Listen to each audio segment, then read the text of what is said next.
ചോദിക്കാൻ നിന്നാണ് നമുക്ക് വാല്യൂ ഇല്ലാത്തടത്തേക്ക് നമ്മൾ പോകരുത്. നമുക്ക് വാല്യൂ ഉള്ള വേറെ സ്ഥലങ്ങളുണ്ട്.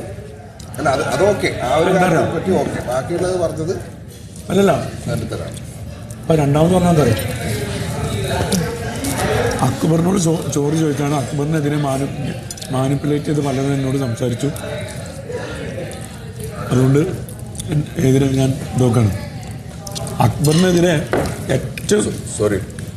ഏറ്റവും കൂടുതൽ സംസാരിച്ചുള്ളത് അക്ബർ അവിടെ മറ്റേ എന്താണ് ഫാമിലി വീക്കിൽ എന്താണ് നിനക്ക് വരാൻ ദിയാസനെന്നും പറഞ്ഞുകൊണ്ട് അവിടെ വിഷമിച്ചും പറഞ്ഞുകൊണ്ട് ഏറ്റവും കൂടുതൽ ദേഷ്യം വാശിയും ഇതും കാണിച്ചിരുന്നത് അവളാണ്. എൻ്റെ അടുത്ത് വന്നിട്ട് എന്തെല്ലാം സങ്കടം പറഞ്ഞിട്ടുണ്ടാവില്ല. അപ്പോൾ പറയുന്നത് മാനിപ്പുലേറ്റ് ചെയ്തിട്ടാണ് അക്ബറിനെതിരെ അവൾ സംസാരിച്ചത്. പിന്നെ പച്ചമാംസത്തിൽ മസാല കേൾക്കുന്ന രീതിയിലാണ് അക്ബർ എന്നോട് കാണിച്ചതെന്നുള്ളത് അവൾ മോർണിംഗ് ആക്ടിവിറ്റിയിൽ പറഞ്ഞതാണ്. അക്ബറിനെതിരെ ഘോരം സംസാരിച്ചത് അവൾക്കെതിരെ ഉണ്ടായ അക്ബറിനിൽ നിന്നും അവൾക്കെതിരെ ഉണ്ടായിരുന്നുള്ള മറ്റാണ് ഗെയിമിൻ്റെ ഭാഗമായിട്ടുണ്ടായിരുന്ന കാര്യങ്ങൾ വെച്ചിട്ടാണ്. ഇപ്പം പറയുന്നത് മാനിപ്പുലേറ്റ് ചെയ്തിട്ട് സംസാരിപ്പിച്ചതാണ് അക്ബറിനെതിരെ.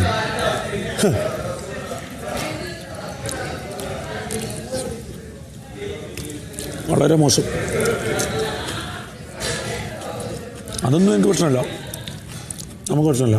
കലാശക്കൊട്ടെന്ന് വിചാരിച്ചാൽ മതി, വേറൊന്നും പറയാനില്ല. അതല്ലെന്ന് ഇന്നലെ രാത്രി 1 മണിക്കോ 1:30 2 മണിക്കോട്ടെ അത്രയൊക്കെ ആയിണ്ടാവും പാതിരാത്രി. ഇവരെ 3 പേരെയും വിളിച്ചു വരുത്തി കണ്ട് നിങ്ങൾ പുറത്തുനിന്ന് എന്തോ ആയിക്കോ, മുന്നോട്ട് പോവാതിരിക്കുക, ബന്ധം മുന്നോട്ട് പോവാതിരിക്കുക. ഇവിടെ നിങ്ങളെല്ലാവരും വാച്ച് ചെയ്യുന്നുണ്ട്. അതുകൊണ്ട് നിങ്ങളാണ് ഫോക്കസ് ചെയ്യുന്നത്. അതുകൊണ്ട് അങ്ങോട്ടും ഇങ്ങോട്ടും പിരിഞ്ഞ് നടക്കാതെ, വഴക്ക് കൂടി നടക്കാതെ നല്ല രീതിയിൽ മുന്നോട്ട് പോകും. ഈ കുറച്ച് ദിവസമെങ്കിലും ഇനി ആകെ ഒരു 3 ദിവസം കൂടി ഉള്ളൂ. നല്ല രീതിയിൽ പോകുമെന്ന് പറഞ്ഞാണ്ട് അങ്ങനെ ആകാം ഇങ്ങനെ ആകാം എന്നൊക്കെ പറഞ്ഞാണ്ട് പോയതാണ്. കെട്ടിപ്പിടിച്ച് ഉമ്മ വെച്ചാണ്ട് പോയതാണ്. എന്നിട്ട് ആ ഒരു മര്യാദ പോലും കാണിച്ചില്ല എന്നുള്ളതാണ്. അതില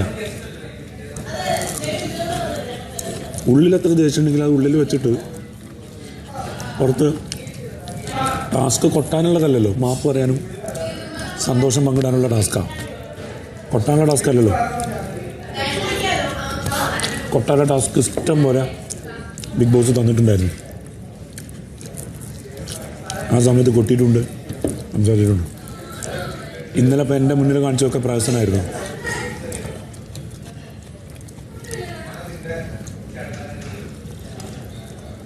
വളരെ മോശം.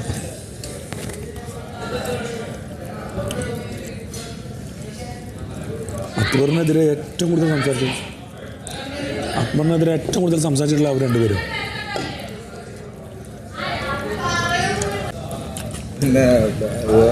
നിനക്കറിയാലോ, നീ എന്നോട് വന്ന് പറഞ്ഞൊരു കാര്യം, അവരായിട്ട് ഞാൻ പിണങ്ങി നടന്ന സമയത്ത്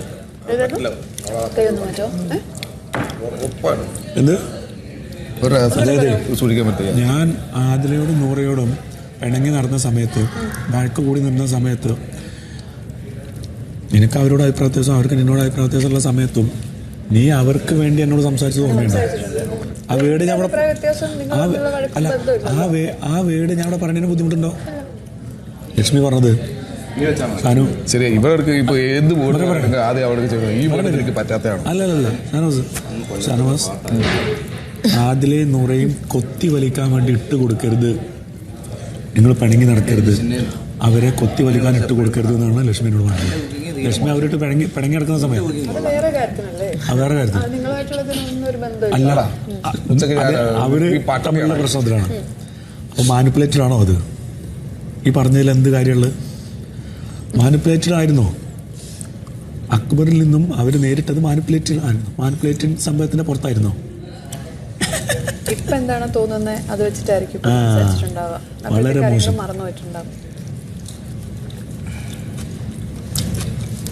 ഇന്നലെ പാതിരാത്രി എടുത്ത എഫേർട്ട് വെറും വെള്ളത്തിലായി. എനിക്കെന്താ, എൻ്റെ ഓപ്പോസിഷൻസിൻ്റെ ഫൈനൽ 7 ആൾക്കാരാണ്. അവർ നല്ല രീതിയിൽ പിണങ്ങി നടന്നു കഴിഞ്ഞാൽ അവർക്ക് വോട്ട് പറയും, നല്ല രീതിയിൽ നടന്നാൽ അവർക്ക് വോട്ട് കൂടും. അത് എനിക്കാ ദോഷം അല്ലേ? ഞാനെന്താ ചെയ്യും? ഞാൻ സ്വാർത്ഥനാകല്ലേ വേണ്ടത്? ഇവിടെ ആരെങ്കിലും പിണങ്ങി നടക്കുന്നുണ്ടെങ്കിൽ വഴക്കിടുന്നുണ്ടെങ്കിൽ അവർ ചെയ്തോട്ടെ, അവർക്ക് അത്രയും നെഗറ്റീവ് കയറിക്കോട്ടെ എന്നല്ല ചിന്തിക്കേണ്ടത്. അല്ലേ? അതിന്റെ ഗുണം എനിക്ക് കിട്ടുന്നല്ല ഞാൻ ചിന്തിക്കേണ്ടത്. ഒരു ഗെയിമറായിട്ട് ചിന്തിക്കുകയാണെങ്കിൽ എന്നാൽ അത് ചിന്തിക്കാതെ ഇവർ രണ്ടുപേരും ഒന്നിപ്പിക്കാനാ നോക്കിയത്. ഒരു നിർബന്ധമില്ല. പക്ഷേ നിങ്ങൾ അങ്ങോട്ടും ഇങ്ങോട്ടും വഴക്ക് കൂടി മുഖം തിരിഞ്ഞ് നടന്നു കഴിഞ്ഞാൽ ഇത്രയും ദിവസം നിങ്ങളൊരു ടീമാണെന്നും ഒരു ഗ്രൂപ്പാണെന്നും ഭയങ്കര സുഹൃത്തുക്കളാണെന്നും കാണിച്ചിരുന്നത് വെറും ഡ്രാമയാണെന്ന് ആൾക്കാർ വിചാരിക്കും. അല്ലേ? ഇപ്പൊ നിങ്ങളെ ഗസ്റ്റുകൾ എന്താണ് ഇവിടെ ചെയ്തുകൊണ്ടിരിക്കുന്നത് എന്നുള്ളതാണ് ആൾക്കാർ നോക്കുക. അത് നോക്കുമ്പോൾ അനുമോള് വേറെ വഴിക്ക് പോകുന്നു, ആദിലും കൂടി വേറെ വഴിക്ക് പോകുന്നു എന്ന് പറഞ്ഞാൽ ഇതുവരെ ഉണ്ടായിരുന്ന ഇവരുടെ സൗഹൃദം വെറും ഡ്രാമയായിരുന്നു. ഇവർ വഴക്ക് കൂടി നടക്കുമ്പോൾ ഇങ്ങനെ വഴക്ക് കൂടി നടക്കുന്ന ആൾക്കാർക്ക് വോട്ട് കൊടുക്കണ്ട എന്ന് ഓഡിയൻസ് തീരുമാനിക്കില്ലേ? ഇത്രയും ഫേക്ക് ആയിട്ടുള്ള ആൾക്കാർക്ക് നമ്മൾ എന്തിനാ വോട്ട് കൊടുക്കുന്നത്? അപ്പോൾ ആ ഫൈനൽ സെവനിൽ ഞാൻ എന്താ ചിന്തിക്കണ്ടേ? ഇവരെ തമ്മിൽ തല്ലിക്കാം, ഇവരെ വോട്ടും കൂടി എനിക്ക് കിട്ടും അല്ല ചിന്തിക്കുക. ഞാൻ അങ്ങനെ ചിന്തിച്ചതേ ഇല്ല. ഇവരോട് ഞാൻ പറഞ്ഞതെന്ന് വെച്ചാൽ നേരെ നിങ്ങൾ വഴക്ക് മാറ്റി, നിങ്ങൾ ഇവിടെ നിന്ന് ഇറങ്ങിയതിന് ശേഷം നിങ്ങൾ എന്താ ചായ്ക്കോ, നിങ്ങൾ ഈ ബന്ധം തുടർന്ന് പോകണോ, ബന്ധം തുടർന്ന് പോകണോ പോകേണ്ടതൊക്കെ നിങ്ങൾ ഈ 3 ദിവസം കഴിഞ്ഞാൽ നിങ്ങൾ ഇറങ്ങിയിട്ട് തീരുമാനിക്കുക. ഇവിടെ നിങ്ങൾ മറ്റുള്ളവരുടെ മുമ്പിൽ നാടകം കളിക്കാനാണെങ്കിലും സൗഹൃദത്തിൽ നടക്കുക, അല്ലെങ്കിൽ നിങ്ങൾക്കത് ദോഷമായിട്ട് ഭവിക്കും എന്നുള്ള ഉപദേശം ഇന്നലെ രാത്രി ഇവിടെ 3 പേര് അതെല്ലാം പറഞ്ഞിട്ടുണ്ടായിരുന്നു. ഇനിയിപ്പോൾ എന്ത് പ്രശ്നം ഉണ്ടെങ്കിൽ നിങ്ങൾ അതിങ്ങനെ കുത്തി പറഞ്ഞിട്ട് നിൽക്കണ്ടെന്ന് ഞാൻ പറഞ്ഞിട്ടുണ്ടായിരുന്നു. നൂറ പറഞ്ഞു എന്താ ഈ ഒരു സംഗതി റെന പോലും ഞങ്ങളോട് പറഞ്ഞു എന്ന് പറഞ്ഞു. അപ്പോൾ ഞാൻ ചോദിച്ചു, റെന പോലും ആ കുട്ടിക്ക് പോലും ആ വിവേകം ഉണ്ടായിരുന്നെങ്കിൽ നിങ്ങൾ എന്തുകൊണ്ട് മാറ്റി ചിന്തിച്ചില്ല എന്ന് ചോദിച്ചു. എന്നിട്ട് 2 പേരെ കെട്ടിപ്പിടിച്ച് ഉമ്മ ഒട്ടിച്ച് അവർ സന്തോഷം കൊണ്ട് പിരിച്ചു വിട്ടതാ. രാത്രി നേരെ പോയി കിടന്നുറങ്ങിയതാണ് അതില. എണീറ്റ് വന്നിട്ട് ഞാൻ ആ പറഞ്ഞ വാക്കിന് ഒരു കാര്യം കൽപ്പിക്കാതെ ഇപ്പോൾ അതിൽ ആ പ്രവൃത്തി ചെയ്തു. നൂറൊക്കെ മനസ്സിലാവുന്നുണ്ട്, പക്ഷെ അതിലൊക്കെ മനസ്സിലാവുന്നില്ല. അതിലെന്താണ് അങ്ങനെ? എനിക്ക് സത്യം പറഞ്ഞാൽ നാണക്കേട് തോന്നുന്നു. ഇത്രയും ദിവസം ഞാൻ ഇവർക്ക് വേണ്ടി സംസാരിച്ചതും നിന്നതിനെ കുറിച്ച് ആലോചിക്കുമ്പോൾ എനിക്ക് സത്യം പറഞ്ഞാൽ നാണക്കേട്. ഉണ്ടാക്കല്ലേ കൂടെ തന്നെ ഉണ്ടാക്കല്ലേ. നിർത്തി ഒരു കാര്യം പറഞ്ഞു കൊടുക്കും. കാര്യം ഇവിടുന്ന് പുറത്ത് പോയിട്ട് നമ്മൾ ഇതിനെപ്പറ്റി ഡിസ്കസ് ചെയ്യേണ്ട കാര്യമില്ല. പുറത്ത് വേറെ ലൈഫുണ്ട്. ഇതിനെപ്പറ്റി ആലോചിക്കാൻ പോലും നമുക്ക് സമയം ഉണ്ടാവത്തില്ല. അതെ, ഉള്ളിലൊന്നും വെച്ചുകൊണ്ടിരുന്നിട്ട് കാര്യമില്ല. PR-ന്റെ ബേസിൽ പൈസ കൊടുത്തിട്ട് കപ്പലുണ്ടാവുമ്പോഴാവില്ല. അല്ലാതെ ഒന്നും ഇതാക്കിയിട്ട് ഇവിടെ ഒരു സാധനം ഉള്ളിൽ എന്താണോ അത് പറഞ്ഞോ. രവിക്ക് ഇതിൽ കുഴപ്പമുണ്ടോ? എനിക്കറിയാലോ കപ്പ അവർക്ക് കിട്ടാൻ പോകുന്നതെന്ന്. PR-ന്റെ ബേസിൽ അവർക്ക് ജനങ്ങൾ എന്നുള്ളതാണ് കാണിക്കണത് അല്ലേ? അത്രേ ഉള്ളൂ. സംസാരിക്കാം, കുഴപ്പമില്ല. ഇവിടുത്തെ ഷിറ്റ് ഇവിടെ തന്നെ തീർക്കുക. പുറത്തു പോയിട്ട് വേണ്ട. നേടിയണേ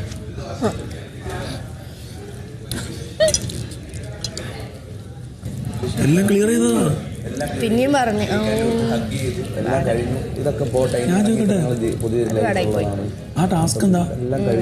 ആ ടാസ്ക് നമുക്ക് സന്തോഷം ജെന്യൂനായിട്ട് താങ്ക്സും ജെന്യൂനായിട്ട് മാപ്പും ആ പറയേണ്ടടുത്ത് ഇപ്പൊ അവള് ചെയ്തെന്താ? ജെന്യൂനായിട്ട് നന്നായിട്ട് കൊട്ടി. അത് അവളുടെ അഹങ്കാരമാണ്. ഇത്രയും ദിവസം ഇവളൊക്കെയാണല്ലോ ഞാൻ സപ്പോർട്ട് ചെയ്തെന്ന് ആലോചിക്കുമ്പോൾ നാണക്കേട് തോന്നും.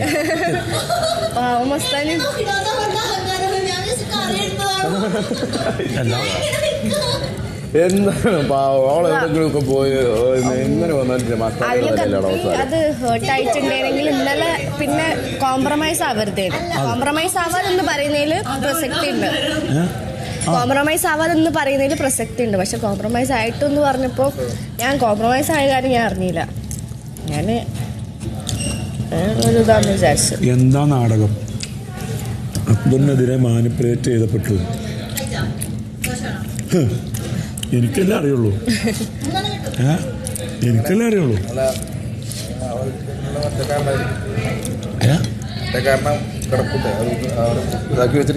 അത് ഇന്നലെ ഒരു ഇൻസിഡന്റ് കിടക്കണ്ട അവിടെ. അതാണ് എന്റെ അത് പൊട്ടിക്കാനേ. അയ്യോ, ഇവരിങ്ങനത്തെ ആൾക്കാരാണെന്ന് ഞാൻ വിചാരിച്ചില്ല. എന്തുമാത്രം ഞാൻ നെഞ്ചിലേറ്റി കൊണ്ടുവന്ന